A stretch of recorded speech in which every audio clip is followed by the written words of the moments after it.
బీజేపీల పొత్తు ఖాయమైంది. సీట్ల లెక్కలు కూడా తేలాయి. అయితే బీజేపీ పోటీ చేసే స్థానాలు, అభ్యర్థులపై ఇంకా సస్పెన్స్ కొనసాగుతుంది. ఆ సస్పెన్స్ కు 1-2 రోజుల్లో తెరపడనుందని అంటున్నారు.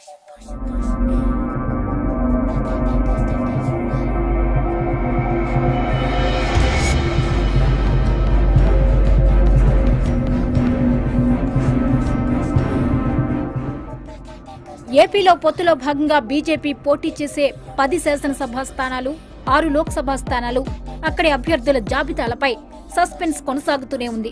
ఆ పార్టీ ఆశిస్తున్న నియోజకవర్గాల లిస్ట్ కూడా మిస్టరీగానే తయారైంది. అయితే బీజేపీ తాము పోటీ చేసే స్థానాలు, క్యాండిడేట్ల జాబితా కూడా రెడీ చేసుకుందంటున్నారు. అసెంబ్లీ సెగ్మెంట్లలో బీజేపీ ఖాతాలోకి వెళ్లే వాటిపై రకరకాల ఊహాగానాలు వినిపిస్తున్నాయి. Visakha west, Srikakulam, Paderu, Anaparthi, P Gannavaram, Kaikaluru, Guntur west, Jammalamadugu, Dharmavaram, Guntakal, Madanapalle, Rajampet స్థానాల నుంచి తమ పార్టీ పోటీ చేసే అవకాశాలున్నాయని బీజేపీ నేతలు అభిప్రాయపడుతున్నారు. అమరావతిలోని టీడీపీ అధినేత చంద్రబాబు నివాసంలో సుదీర్ఘ చర్చల అనంతరం కేంద్ర మంత్రి గజేంద్ర సింగ్ షెకావత్, పార్టీ రాష్ట్ర శాఖ అధ్యక్షురాలు పురంధేశ్వరి భేటీ అయ్యారు. 15 మంది అభ్యర్థుల జాబితాను పురంధేశ్వరి ఆయనకు అందజేసినట్లు తెలిసింది.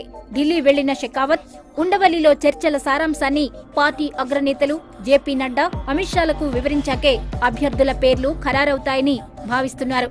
అతి త్వరలోనే సీట్లు, క్యాండిడేట్ల లిస్ట్ రిలీజ్ అవుతుందంటున్నారు.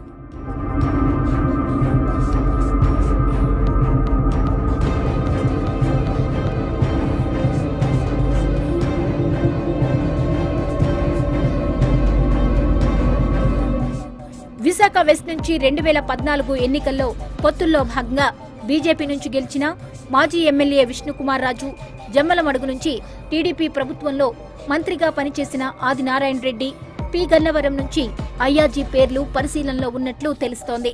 అలాగే కైకలూరు నుంచి 2014లో టీడీపీ ప్రభుత్వంలో మంత్రిగా పనిచేసిన కామినేని శ్రీనివాస్ పోటీ చేస్తారంటున్నారు. తనకు అవకాశం ఇవ్వాలని విశాఖకు చెందిన మాజీ ఎమ్మెల్సీ మాధవ్ పార్టీ నాయకత్వాన్ని కోరుతున్నారట.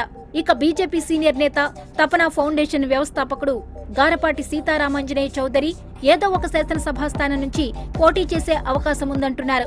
కాంగ్రెస్ నుంచి బీజేపీలోకి వెళ్లిన కేంద్ర మాజీ మంత్రి సాయి ప్రతాప్ పల్లుడు సాయి లోకేష్ మదనపల్లె లేదా రాజంపేట ఎమ్మెల్యే అభ్యర్థిగా పోటీకి రెడీ అవుతున్నారట.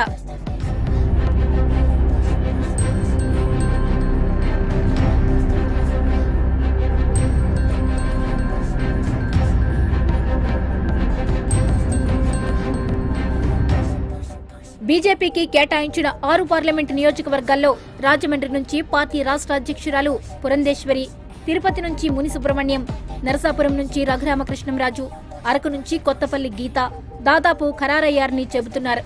మిగిలిన 2 ఎంపీ సీట్లపై క్లారిటీ రావాల్సి ఉంది. ఎన్నికల నోటిఫికేషన్కు గడువు దగ్గర పడిన తరుణంలో బీజేపీ లిస్టుపై అన్ని పార్టీ వర్గాల్లో ఉత్కంఠ నెలకొంది.